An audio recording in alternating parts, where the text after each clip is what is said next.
Hello students, आप सबका BSc second year में स्वागत है। मैं आपको बॉटनी का सेकंड पेपर पढ़ाऊंगा जो मेनली प्लांट एनाटॉमी पर बेस्ड है। अगर आप सिलेबस पर फोकस करें तो जो पेपर 2 है उसका नाम है anatomy of angiosperms, economic botany and ethnobotany. तो फर्स्ट ईयर के अंदर आपने एल्गी, फंजाई, ब्रायोफाइट्स, टेरिडोफाइट्स और जिम्नोस्पर्म की स्टडी करी थी।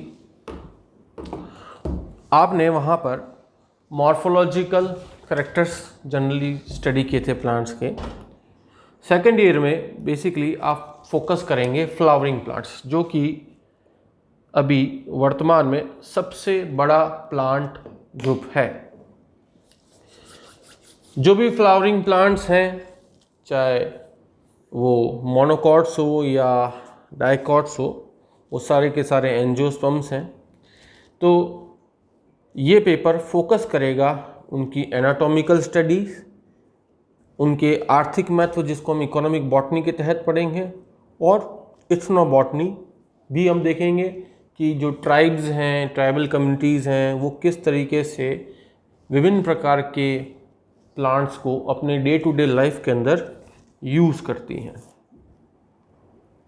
तो सबसे पहले आज हम शुरुआत करेंगे प्लांट एनाटॉमी के इंट्रोडक्शन से कि प्लांट एनाटॉमी क्या है और हम उसमें किन किन चीज़ों का अध्ययन करते हैं। जैसा कि स्लाइड में बताया गया है, डेफिनेशन बहुत ही सिंपल डेफिनेशन दी गई है कि प्लांट एनाटॉमी, जिसका दूसरा नाम फाइटोटॉमी भी है, it is the general term for the study of internal structure of plants. मतलब पादपों के आंतरिक संरचना का अध्ययन ही प्लांट एनाटॉमी कहलाता है। Plant anatomy is now frequently investigated at cellular level and often involves the sectioning of tissues and microscopy. Anatomy, plant anatomy में किसी भी प्लांट के अध्ययन बिना उस प्लांट मटेरियल के सेक्शन कटिंग के बिना संभव नहीं है। जैसे कि आप प्रैक्टिकल्स भी करेंगे कि किसी प्लांट की आपको स्टेम दी गई, तना दिया गया, और आपसे कहा जाए कि आपको इसका अनुप्रस्थ काटना है। इंटरनल स्टडी के लिए ज़रूरी है कि आपको उसका सेक्शन कटिंग करना होगा। तो जब आप उसका ट्रांसफर सेक्शन काटेंगे और उस सेक्शंस को फिर आप क्या करेंगे, माइक्रोस्कोप की सहायता से ऑब्जर्व करेंगे।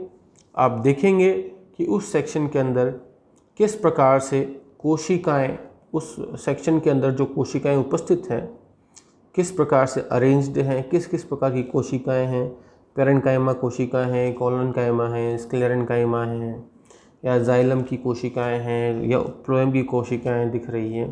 तो इन सब का अध्ययन हम इस टॉपिक के अंदर करते हैं।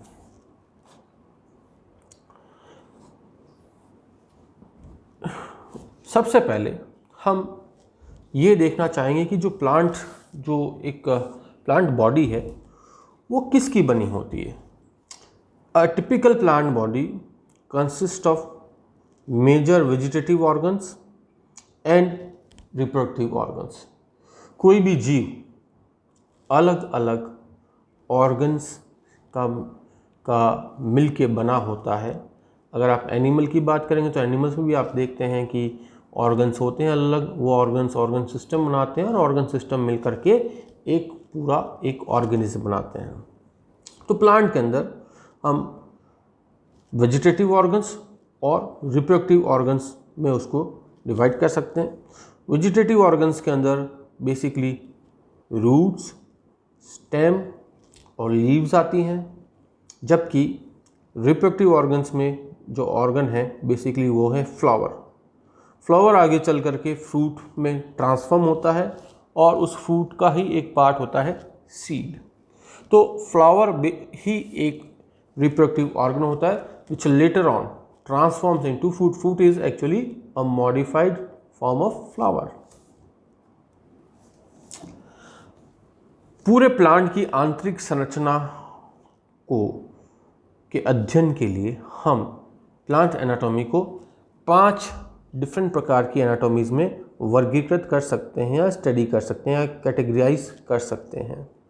जैसे कि अगर हमें तने का अध्ययन करना हो तो हम कहेंगे स्टेम एनाटॉमी, अगर हमें पत्ती की आंतरिक संरचना का अध्ययन करना हो तो वो लीफ एनाटॉमी होगी, अगर हमें पुष्प की आंतरिक संरचना का अध्ययन करना है तो वो फ्लावर एनाटॉमी के तहत किया जाएगा, अगर हमें सीड एनाटॉमी की स्टडी करनी है तो सीड की करनी है तो सीड एनाटॉमी, रूट की इंटरनल स्ट्रक्चर की स्टडी करनी तो उसे हम रूट एनाटॉमी के तहत अध्ययन करेंगे। आपके सिलेबस में बेसिकली आपको फोकस करना है स्टेम एनाटॉमी पे, रूट एनाटॉमी पे, लीफ एनाटॉमी में और कुछ हद तक फ्लावर एनाटॉमी पे। जैसा मैंने अभी कहा था कि कोई भी ऑर्गन सिस्टम से मिलके बना होता है, कई सारे ऑर्गन सिस्टम होते हैं। जैसे कि उदाहरणतः अगर हम एनिमल की बात करें तो एनिमल्स में कई सारे ऑर्गन, खास करके हायर एनिमल्स, जैसे वर्टिब्रेट्स की बात करें, वर्टिब्रेट में भी अगर हम प्राइमेट्स की बात करें तो आप ये पाएंगे कि नर्वस सिस्टम होगा। नर्वस सिस्टम क्या एक ऑर्गन सिस्टम है। रेस्पिरेटरी सिस्टम होगा, सर्कुलेटरी सिस्टम होगा, स्केलेटन सिस्टम होगा, डाइजेस्टिव सिस्टम होगा, रिप्रोडक्टिव सिस्टम होगा। तो कई सारे ऑर्गन सिस्टम्स होते हैं। ये ऑर्गन सिस्टम अनेकों ऑर्गन से मिलके बने होते हैं। जैसे रेस्पिरेटरी सिस्टम में आपके लंग्स आ गए हैं, सर्कुलेटरी सिस्टम के अंदर आपका हार्ट आ गया है और ब्लड वेसल्स हो गई हैं। डाइजेस्टिव सिस्टम के अंदर आपके अलग अलग ऑर्गन्स आ गए, जैसे कि स्टमक आ गया, आपके गॉल ब्लैडर आ गया, पेनक्रियाज आ गई, स्मॉल इंटेस्टाइन है, लार्ज इंटेस्टाइन है, लीवर है। तो ये सब पर्टिकुलर एक फंक्शन को परफॉर्म करते हैं और इसको रेगुलेट करते हैं। या रेस्पिरेटरी सिस्टम का काम है रेस्पिरेशन का, डाइजेस्टिव सिस्टम का काम है पाचन का। तो उसी तरीके से हालांकि एनिमल्स में कई सारे ऑर्गन सिस्टम्स होते हैं पर प्लांट्स में सिर्फ 2 ही ऑर्गन सिस्टम्स पाए जाते हैं, एक शूट सिस्टम और दूसरा रूट सिस्टम। यहाँ पर एक इम्पॉर्टेंट डिफरेंस है प्लांट और एनिमल्स के अंदर कि प्लांट एक यूनिक ऑर्गेनिज्म है। वो 2 डिफरेंट एनवायरनमेंट में एक साथ रहता है, या हम अपन कहें कि उसके अलग अलग ऑर्गन्स अलग अलग एनवायरनमेंट के अकॉर्डिंगली एडेप्ट होते हैं और उसमें सरवाइव करते हैं। जबकि अगर आप एनिमल्स की बात करोगे तो ऑल द ऑर्गन्स मोर और less functions in similar environmental condition. जैसे हम शूट सिस्टम की बात करें तो शूट सिस्टम जमीन से ऊपर की ओर होता है और जमीन से ऊपर का जो एनवायरनमेंट है, मतलब बाह्य पर्यावरण जो है वो एटमॉस्फेयर है। जबकि रूट सिस्टम क्या होता है, जमीन के अंदर होता है। तो जमीन के अंदर का एनवायरनमेंट जो होता है वो होता है लिथोस्फेयर। फर्क है, जमीन के अंदर वातावरण में अलग चीज़ें होती है, जैसे ज़मीन के अंदर रोशनी नहीं होती है, ऑक्सीजन की कंसंट्रेशन वो बाहर की कंपैरिजन में थोड़ी कम मिलेगी आपको कई मिनरल्स ज़मीन के अंदर होते हैं जो बाहर नहीं होते हैं। तो अलग अलग कंसंट्रेशन हो सकती है गैसेस की, वाटर अवेलेबिलिटी की अलग कंडीशंस हो सकती हैं, लाइट इंटेंसिटी की अलग अलग कंडीशंस हो सकती है। तो they are different conditions in different environment and therefore plant is a unique organism. The root system is adapted to a different environment, while the shoot system is adapted to a different environment. Shoot system is adapted to atmospheric environment, while root system is adapted to lithospheric environment, below ground environment. Now जो shoot system है ये एक organ system है, और जबकि animals में क्या सारे के सारे पूरा जो ऑर्गेनिज्म है, सारे के सारे ऑर्गन सिस्टम्स हैं वो एक ही एनवायरनमेंट में होते हैं। अगर वो बाहर मतलब एटमॉस्फेयर में तो एटमॉस्फेरिक एनवायरनमेंट। शूट सिस्टम जो है उनके अंदर जो मुख्य ऑर्गन्स हैं वो इस प्रकार हैं। स्टेम्स हो गई, स्टेम हो गया, पत्तियाँ हो गई, फ्लावर हो गए, बर्ड्स हैं, सीड्स हैं। और जैसे कि लिखा गया है कि ये शूट सिस्टम हमेशा पॉजिटिवली फोटोट्रॉपिक होता है। फोटोट्रॉपिक का मतलब यहाँ पर ये हुआ, लाइट की दिशा में या जहाँ लाइट है उस दिशा में इसकी वृद्धि होती है। ट्रॉपिक मूवमेंट से रिलेटेड है। ट्रॉपिक जो शब्द है वो मूवमेंट होता है। अच्छा, प्लांट्स के अंदर भी मूवमेंट्स होते हैं, वैसा मूवमेंट नहीं जैसा कि एनिमल में होता है कि एनिमल अपने काम, animal movement means animal can change its position, है ना, वो अपनी एक लोकेशन से दूसरी लोकेशन पे जा सकता है, that is known as animal movement. But ऐसा मूवमेंट प्लांट के अंदर नहीं है। प्लांट अपनी ही जगह पर रहकर डिफरेंट मूवमेंट कर सकता है। मूवमेंट मीन्स बढ़ोतरी अपनी साइज के अंदर। तो दो मूवमेंट्स होते हैं, एक तो होता है ट्रॉपिक मूवमेंट, एक होता है टर्गर मूवमेंट। तो ट्रॉपिक मूवमेंट जैसे फोटोट्रॉपिज्म हो गया, ग्रेविट्रॉपिज्म हो गया, थिग्मोट्रॉपिज्म हो गया। तो यहाँ पर इन मूवमेंट्स का कि पीछे का जो कारण है, वो एक डिफरेंट है। जबकि टर्गर मूवमेंट्स के अंदर टर्गर प्रेशर रिस्पॉन्सिबल है। जैसे स्लीप मूवमेंट्स लीव्स का है तो वो टर्गर मूवमेंट है। Opening and closing of stomata, ये भी एक तरह से टर्गर मूवमेंट्स ही है। जबकि जो पौधा है, पौधा अगर रोशनी की दिशा में वृद्धि करेगा, लाइट की डायरेक्शन में वृद्धि करेगा, तो हम उसे कहेंगे फोटोट्रॉपिज्म। और पॉजिटिव मीन्स टुवर्ड्स लाइट। तो हर शूट जो है वो हमेशा पॉजिटिवली फोटोट्रॉपिक होगा। जबकि जो रूट सिस्टम होगा वो बेसिकली रूट और उसकी पार्श्व शाखाएं जो हैं, जिन्हें हम लेटरल रूट्स कहते हैं, उनसे मिलकर बना होता है। और ये पॉजिटिवली जियोट्रॉपिक, जियो मीन्स जमीन, और पॉजिटिव जियोट्रॉपिक मतलब अर्थ पृथ्वी की और पृथ्वी के का जो गर्भ है उसकी और उसका मूवमेंट होगा। और जियोट्रॉपिक मूवमेंट को हम जियोट्रॉपिज्म भी कहते हैं। ये इस चित्र के माध्यम से आप देख सकते हैं, जैसा मैंने कहा कि एक तो है शूट सिस्टम जो बाहर की ओर है एटमॉस्फेयर में, एक है रूट सिस्टम जो ज़मीन के अंदर का वातावरण है। ठीक है, तो प्लांट दो विभिन्न वातावरणों में अपने आप को अडेप्ट किए हुए होता है। जो रूट सिस्टम में एक तो रूट होगी, यहाँ पर टैप रूट बताई गई है, और उससे जो शाखाएं निकल रही हैं उसे लेटरल रूट्स कहा गया। जबकि शूट सिस्टम में पाए जाने वाले जो मुख्य ऑर्गन्स हैं वह स्टेम है, वहाँ पर बर्ड्स हैं, फ्लावर्स हैं, लीव्स हैं। ये एक विस्तृत डायग्राम है। लीफ में भी फिर petiole, blade, birds, node, internode, कई सारी संरचनाएं पाई जाती हैं। यह एक और चित्र बताया जा रहा है जिसमें स्टेम और रूट का सेक्शन कटिंग किया गया है, इवन लीफ का भी सेक्शन कटिंग किया गया है। जैसे आप देखेंगे सबसे पीछे रूट का जब टीएस काटा तो टीएस काटने में क्या क्या आपको संरचनाएं नज़र आती है। जैसे इसमें बाहरी, सबसे बाहरी जो संरचना है उसे एपिडर्मिस कहते हैं। ये एक स्तरीय कोशिकाओं की परत होती है। उसके अंदर का जो रीजन है उसे हम कॉर्टेक्स कहते हैं। और सबसे मध्य में जो पाए जाने वाला है वो है संवहन पूल, जहाँ पर संवहन कोशिकाएं, संवहन उत्तक पाए जाते हैं, जाइलम और फ्लोएम। इस तरीके से स्टेम की आंतरिक संरचना रूट की आंतरिक संरचना से विभिन्न प्रकार की। वैसे ये जो चित्र दिया गया है वो एक डाइकॉट प्लांट का है। तो आप देखेंगे कि वहाँ पर आपको वेस्कुलर बंडल जो संवहन पुल है, जाइलम और फ्लोएम जो बताया गया है, जाइलम यहाँ लाल रंग के अंदर और बाहरी और हरे रंग से फ्लोएम को दर्शाया गया है, और बीच में उनकी कैम्बियम पट्टिका है। और सबसे ऊपर इसमें एक लीफ का जो है ट्रांसफर सेक्शन काटा गया है। उसमें अपर सरफेस जो लीफ है, लोअर सरफेस है लीफ की, वो बताई गई है। जो लोअर एपिडर्मिस होती है लीफ की, उसमें रंध्र पाए जाते हैं जिनको हम स्टोमेटा कहते हैं, गार्ड सेल्स जो होते हैं वहाँ पर।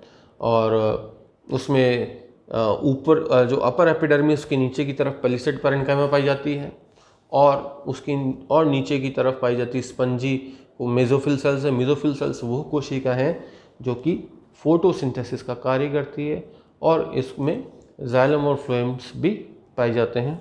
हालांकि लीफ एनाटॉमी भी दो टाइप की आपको पढ़नी पड़ेगी, एक तो होता है C3 प्लांट की और एक है C4 प्लांट्स की। तो C3 प्लांट्स की जो लीफ एनाटॉमी वो थोड़ा डिफरेंट है, और जो C4 प्लांट्स है जैसे कि मक्का और शुगर कैन जो गन्ना है, उनकी जो लीफ एनाटॉमी उनको हम क्रंच एनाटॉमी भी कहते हैं। अब इस स्लाइड के अंदर ये दर्शाया गया है कि शूट सिस्टम और रूट सिस्टम के मुख्य कार्य क्या हैं। जैसे कि शूट सिस्टम, तो शूट सिस्टम में आपको ये विदित होगा कि इसमें मुख्य ऑर्गन जो हैं वो हैं लीव्स, स्टेम और फ्लावर। अब इनके क्या कार्य होंगे, जैसे कि ये बताया गया फोटोसिंथेसिस, प्रकाश संश्लेषण, ये सबसे महत्वपूर्ण कार्य है पौधों का, और इसी एक जैव रासायनिक क्रिया के कारण इस ब्रह्म सृष्टि के अंदर जीव अपनी उपस्थिति दर्ज करते हैं, या जीवों का जो स्थायित्व है, जीवन तभी संभव है जब वनस्पति या जो पेड़ पौधे हैं वो प्रकाश संश्लेषण कर पाए। अगर प्रकाश संश्लेषण नहीं होगा तो पेड़ पौधे भी नहीं रहेंगे, पेड़ पौधे नहीं रहेंगे तो उन पर निर्भर जितने भी एनिमल्स हैं, जंतु हैं, या जो दूसरे माइक्रो ऑर्गेनिज्म हैं वो सर्वाइव नहीं कर सकते। शूट सिस्टम का काम है transport of food and water, उसका काम है रिप्रोडक्शन का, उसका काम है भोजन जो एक्सेस है अपने सारे कार्य संपादित करने के बाद जो भोजन जो स्टार्च के रूप में बच जाता है तो उसे संग्रहित करना, और रिस्पॉन्स करना। रिस्पॉन्स का मतलब यहाँ पर ये है कि अगर बाहर वातावरण में कोई बदलाव आता है तो उन बदलावों को पहचानना और उसके हिसाब से अपने अंदर चेंजेस करना, अडेप्ट होना। फोटोसिंथेसिस मुख्यतः लीव्स का काम है। Transport of food and water, इसमें स्टेम इन्वॉल्व होती है क्योंकि इसमें जाइलम और फ्लोएम जो है वो लीव्स में भी होती है। रिप्रोडक्शन फ्लावर का मुख्य कार्य है।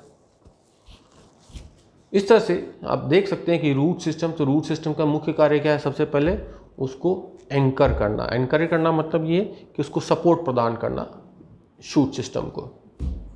फिर वाटर और मिनरल्स जिनको हम न्यूट्रिएंट्स कहते हैं उनका अवशोषण करना और उसे ऊपरी भाग तक पहुंचाना। ऊपरी भाग मतलब लीव्स तक पहुंचाना जहाँ पर इन मिनरल्स का और वाटर के द्वारा विभिन्न प्रकार की बायोकेमिकल रिएक्शंस संपादित होती है। Transport of food and water जिसको हम ट्रांसलोकेशन भी कहते हैं, रिप्रोडक्शन भी करते हैं, वेजिटेटिव रिप्रोडक्शन, स्टोरेज भी है, और ये भी रिस्पॉन्ड करते हैं। जैसे ग्रेविट्रोपिज्म क्या है, रूट द्वारा किया जाता है। फोटोट्रोपिज्म क्या है, शूट द्वारा किया जाता है। तो they respond to the external environment. Phototropism के अंदर वो लाइट को रिस्पॉन्ड किया जा रहा है, ग्रेविट्रोपिज्म में जो अर्थ की जो ग्रेविटी है उसको रिस्पॉन्ड किया जा रहा है।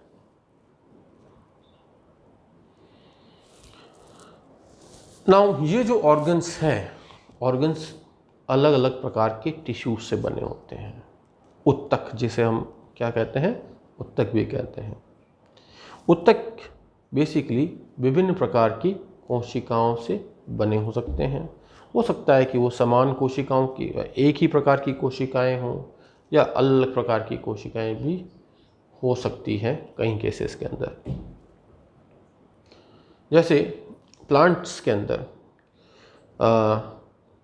टिश्यूज़ को उनकी डिवीज़न कैपेसिटी के हिसाब से डिवाइड किया गया as a long lasting tissue and tissues which divides rapidly, या बहुत जो ऐसे टिश्यूज़ जो बहुत ही फास्ट अपने आप को मल्टीप्लाई करते हैं। मल्टीप्लाई मतलब सेल डिवीज़न करते हैं, और एक जिनमें सेल डिवीज़न लंबे अंतराल बाद होता है। जो सबसे अधिक जो बहुत तेज़ी से डिवाइड होते हैं उन्हें हम कहते हैं मेरिस्टेमेटिक टिश्यूज़, जिनको विभजोतक कोशिकाएं भी कहा जाता है। ये कोशिकाएं लगातार विभाजित होती हैं क्योंकि इन्हीं कोशिकाओं से प्लांट की समस्त कोशिकाओं का निर्माण होता है। लॉन्ग लास्टिंग टिश्यूज़ को फिर दो भागों में डिवाइड किया गया है। एक है सिंपल टिश्यू और दूसरा है कॉम्प्लेक्स टिश्यू, सरल ऊतक और जटिल ऊतक। सरल ऊतक जो है वो एक ही प्रकार की कोशिकाओं से बने होते हैं, जबकि जटिल ऊतक जो है वो एक से अधिक विभिन्न प्रकार की कोशिकाओं के बने होते हैं। यह उदाहरण दे रखा है, जैसे कि ग्राउंड टिश्यू। अगर आप प्लांट का ग्राउंड टिश्यू मतलब कि स्टेम का देखें या फिर आप रूट का जब सेक्शन काटेंगे तो जो कॉर्टेक्स वाला पार्ट है हम उसे ग्राउंड टिश्यू कहते हैं। उसमें मुख्यतः पैरेन्काइमा प्रकार की कोशिकाएं पाई जाती है। पैरेन्काइमा जो कोशिकाएं हैं वो सजीव होती हैं, उनकी कोशिका भित्ति काफ़ी पतली होती हैं, कार्य के रूप में भी काफ़ी वो एक्टिव होती है। जबकि दूसरी जो है बताई गई है वो कॉलनकाइमा। कॉलनकाइमा जो कोशिकाएं हैं ये थोड़ी मोटी कोशिकाएं होती हैं, मतलब ये कोशिका भित्ति थोड़ी मोटी होती है और इनका एक जो फंक्शन है वो फंक्शन बेसिकली सपोर्ट का होता है। जबकि जो कॉम्प्लेक्स टिश्यूज़ हैं बेसिकली वो प्रोटेक्शन का काम करते हैं, सपोर्ट का काम करते हैं। सपोर्ट के रूप में आप देख लीजिए जैसे कि स्क्लेरेन्काइमा कोशिकाएं, ये अपनी मैच्योरिटी पर डेड सेल्स होती हैं, मीन्स ये मृत कोशिकाएं होती है।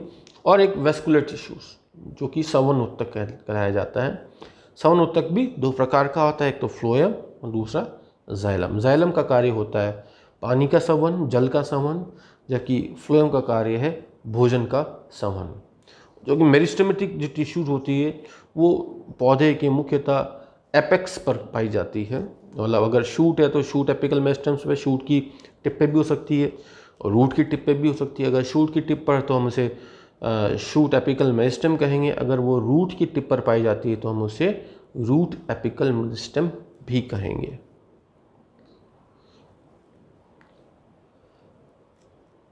मेरिस्टेमेटिक टिश्यूज, इसके बारे में जो पहला टिश्यू हम पढ़ने जा रहे हैं वो है मेरिस्टेमेटिक टिश्यू। इन मेरिस्टेमेटिक टिश्यूज कहाँ पाई जाती हैं, इन टिश्यूज़ की क्या विशेषताएं हैं, इन टिश्यूज़ का संगठन कैसा है, किस जगह पर किस तरह से उपस्थित हुए, तो ये सारी चीज़ें। और इसके लिए अलग कई सारी थ्योरीज दी गई है। ऑर्गेनाइजेशन ऑफ मेरिस्टेमेटिक टिश्यूज़, जैसे organisation of shoot apical meristem या organisation of root apical meristem, ये हम अपनी अगली क्लास में इसे पढ़ेंगे। Thank you.